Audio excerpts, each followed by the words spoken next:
माननीय अध्यक्ष महोदय, सबसे पहले तो मैं आप और मेरी पार्टी का धन्यवाद देना चाहती हूँ कि मुझे आपने जो ये फाइनेंस बिल के अहम चर्चा में बोलने के लिए अवसर दिया, उसके लिए मैं आपका बहुत धन्यवाद व्यक्त करती हूँ।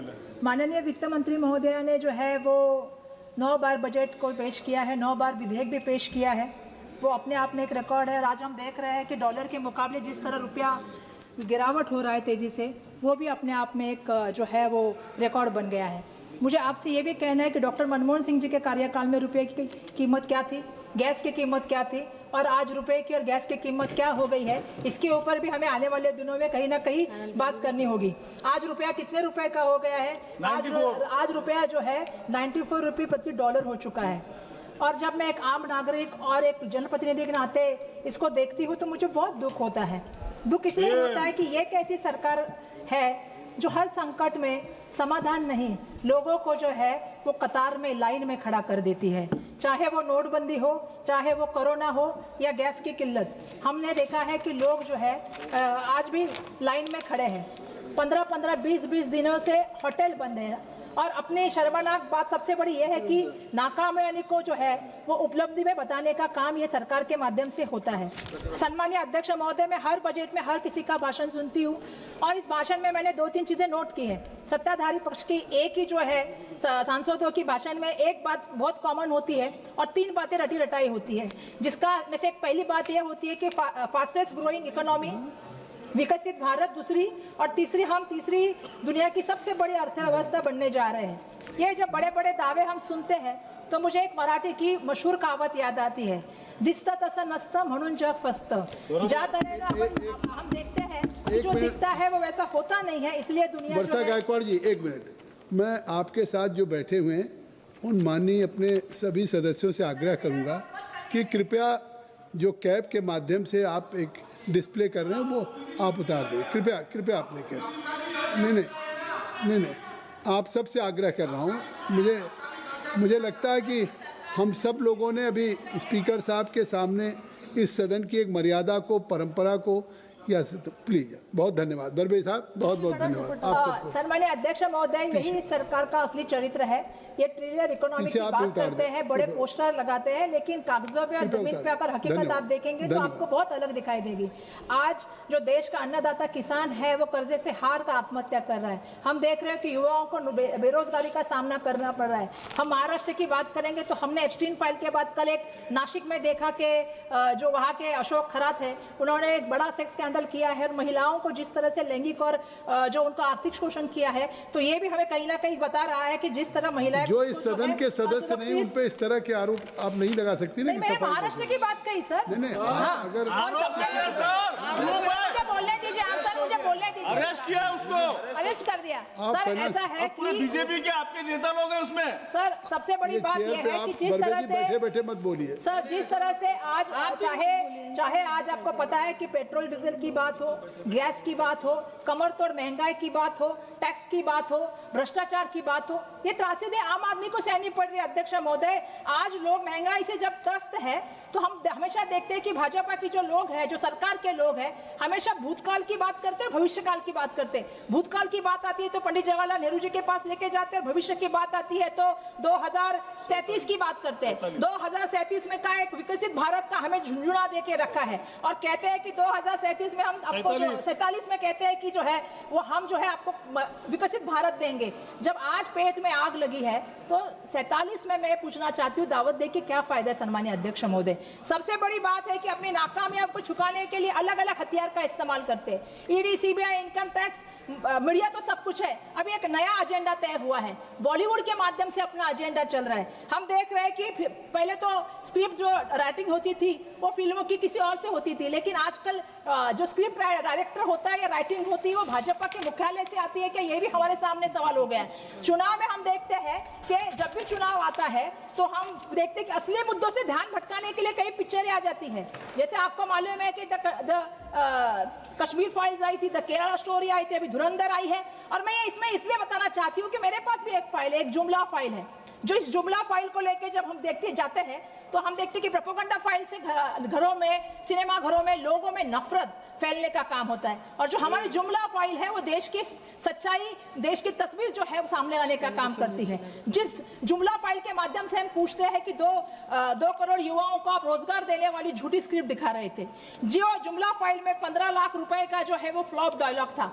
और आपने इस जुमला फाइल में जो कहा था कि हम आमदनी को जो है किसान की जो है वो दुगना करने का एक सस्पेंस दिया गया था। मैं आज पूछना चाहती हूँ कि आज किसी को वो चीज मिली है? और इस जुमला फाइल के डायरेक्टर कौन है? तो ये सरकार में बैठे हुए लोग हैं जो इसकी जुमला फाइल के प्रोपेगेंडे के सबसे बड़े जिम्मेदार लोग हैं। इसके साथ मैं और एक चीज लाई हूँ, वो है मेरा पहला चैप्टर। अभी मैं इसमें बताना चाहती हूँ अध्यक्ष महोदय कि टैक्स टेररिज्म कैसे होता है। अध्यक्ष महोदय, मुझे इसमें इसलिए भी बोलना है क्योंकि इसका जो है असर मेरे महाराष्ट्र पे भी होता है। सरकार भले ही टैक्स ट्रांसपेरेंसी और ईज डूइंग ऑफ बिजनेस की ढिंडोरे पीटे, लेकिन मैं इस बात से बताना चाहती हूँ कि सरकार की नीतियां और उनकी आर्थिक नीतियों की पोल खोलने का काम मैं यहाँ से करना चाहती हूँ। सरकार महोदय जो है, मैं बताना चाहती हूँ महोदय, सरकार जो है आंकड़े बताती है कि देश के कुल बकाया direct tax demand 47.42 lakh crore रुपए है। लेकिन चौंकाने वाली बात यह है कि महोदय इसमें से 36.26 लाख करोड़ रुपए यानी 76% का से ज्यादा हिस्सा अधिकतर तौर पे जो है वसूल ना करने के योग्य मान लिया गया है। और जो इनके सबसे बड़े मास्टर स्ट्रोक की बात करते हैं जीएसटी की, 2022-23 के अब तक विभाग की जीएसटी की चोरी के जो मामले हैं वो 1,02,771 पकड़े गए हैं। और इसमें जो है 6,86,000 करोड़ रुपए की जो है सबसे ज्यादा घोटाला हुआ है। सबसे बड़ा घोटाला फेक इनपुट टैक्स क्रेडिट और छुप के आने वाली सप्लाई में चल रहा है।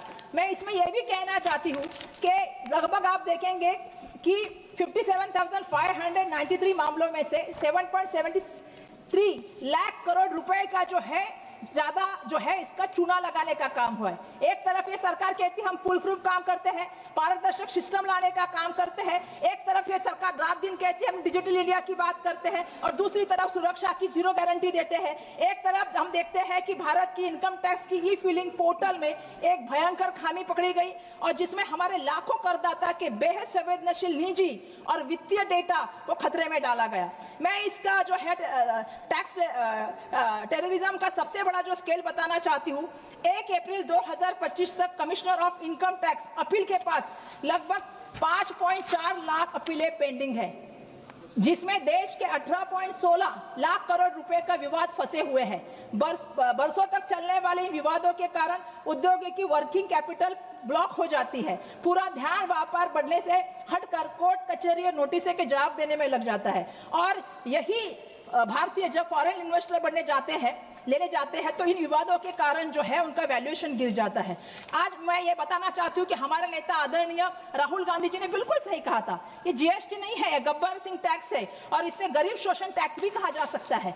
ये गब्बर सिंह टैक्स जो है अर्थव्यवस्था की रीढ़ कहने वाली एमएसएमई को जो है कमर तोड़ देता है। मेरी राज्य की भी बहुत सारे एमएसएमई जो है सम्माननीय अध्यक्ष महोदय इससे बंद हो गए हैं। पूरे देश भर में 24-25 में लगभग 29,447 एमएसएमई जो है वो हमेशा के लिए बंद हो गई है। मेरे महाराष्ट्र में 9,702, तमिलनाडु में 4,900, गुजरात में 3,534, राजस्थान में 3,274, कर्नाटक में 2,188 उद्योग तबाह हो गए हैं। इस टैक्स टेररिज्म का सबसे बड़ा क्रूर शिकार अगर कोई इस देश का है जो ग्रोथ इंजन है वो मेरा महाराष्ट्र हो रहा है, ये मुझे यहाँ से कहना है।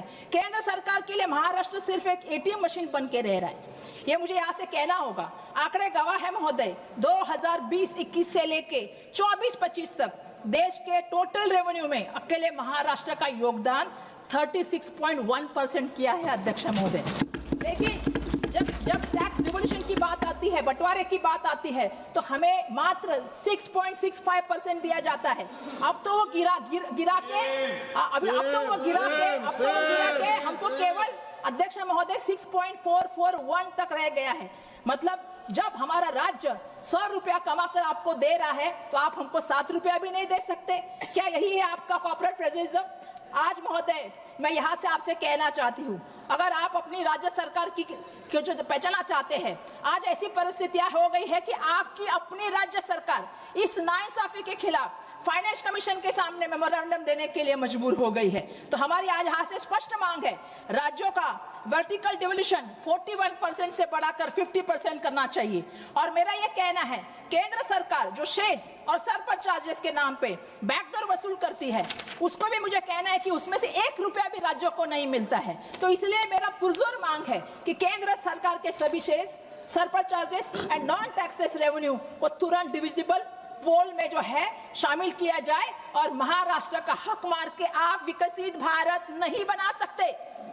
तो हमारी बात आपको सुननी होगी, हमें हमारा हक वापस मिलना चाहिए, हमें हमारा पैसा वापस मिलना चाहिए, ये मैं यहाँ से कहना चाहती हूँ। दूसरा, मैं आपके सामने महत्वपूर्ण चीज जो है वो दलित, आदिवासी, अल्पसंख्यक और महिला के साथ किस तरह से महाधोखा हो रहा है और सबसे बड़ा क्या काला अध्याय है, ये मैं रखना चाहती हूँ।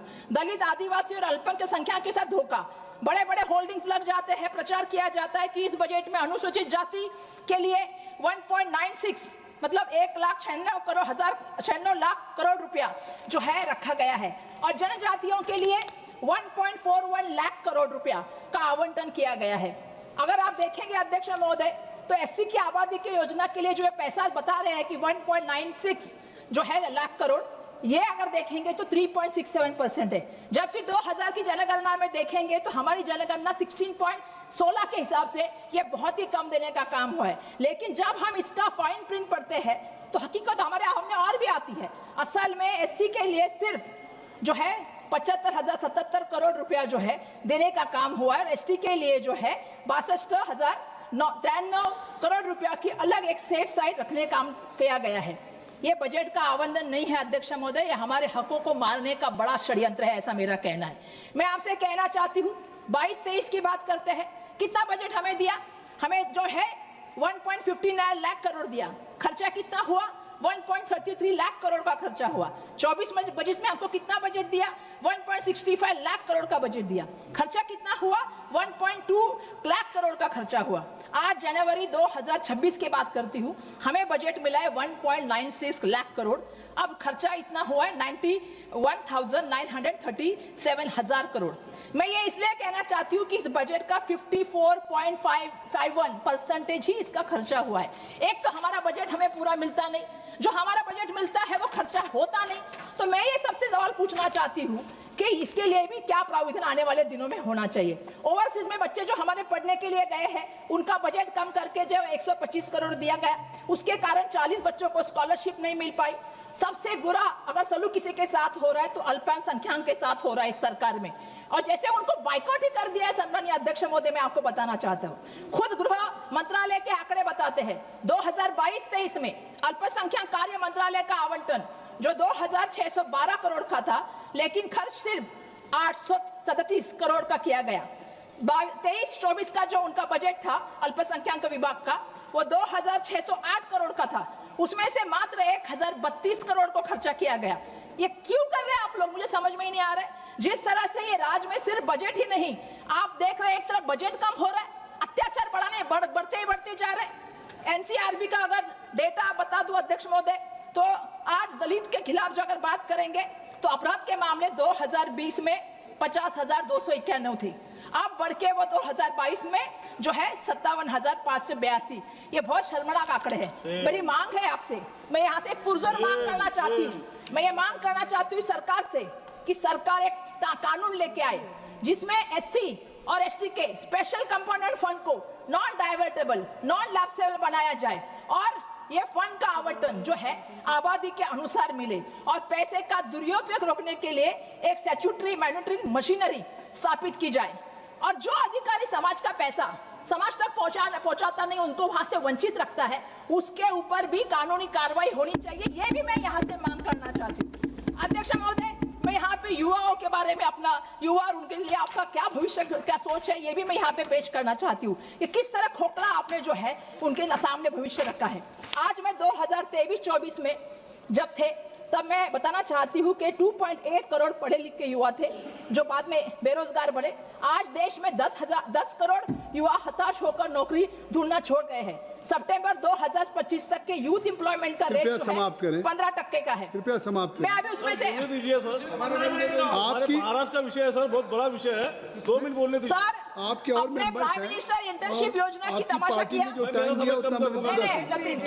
क्या नतीजा निकला सर? आपने पता इंटर्नशिप योजना का जो किया उसमें 6 लाख आवेदन में से मात्र 95 इंटर्न्स को फुल टाइम नौकरी मिली। सोचिए सर, आप किस मानसिकता से, लाखों लोगों ने वहां पे पार्टिसिपेट किया और सिर्फ 95 इंटर्न्स को वहां पे, ये क्रूर मजाक है। और जब युवा हताश होता है तो नशे के अधीन होता है। आज क्या परिस्थिति है देश में, आप बताइए। मुझे बताने में बहुत अच्छा नहीं लग रहा है, लेकिन आज 12 साल का औसत आयु का युवा नशे का अधीन हो रहा है। ये सबसे बड़े देश के लिए चिंता है।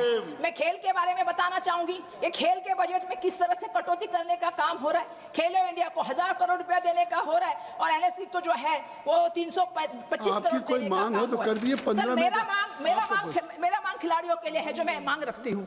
मांग मेरा ये है कि चाइना जो बजट देती है वो लगभग आप देखोगे तो $23.3 बिलियन, ये मैं 23 की बात कर रही हूँ चाइना के बजट की। एक तो ये बजट जो है स्पोर्ट्स विभाग का बढ़ाया जाए।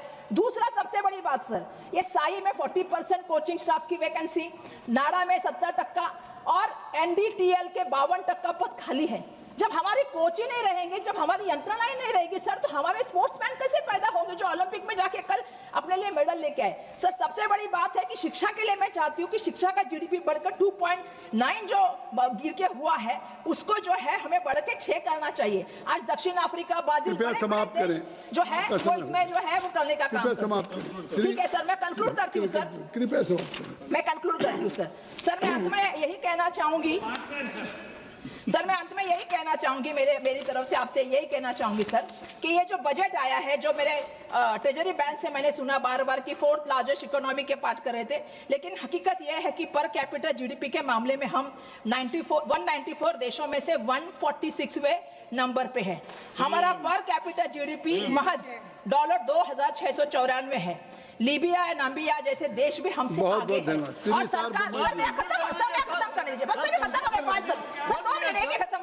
सरकार ने 53 लाख करोड़ का बजट पेश किया है, लेकिन इसमें से 14 लाख करोड़ जो है वो पुराने कर्जों का ब्याज देना है, जो 40% है, जो पुराने कर्जों का ब्याज देना है। और 140 करोड़ की इस आबादी के देश में एक आदमी के हिस्से में 28,000 रुपए भी नहीं आ रहे हैं। तो ये पूरा माया जाल है।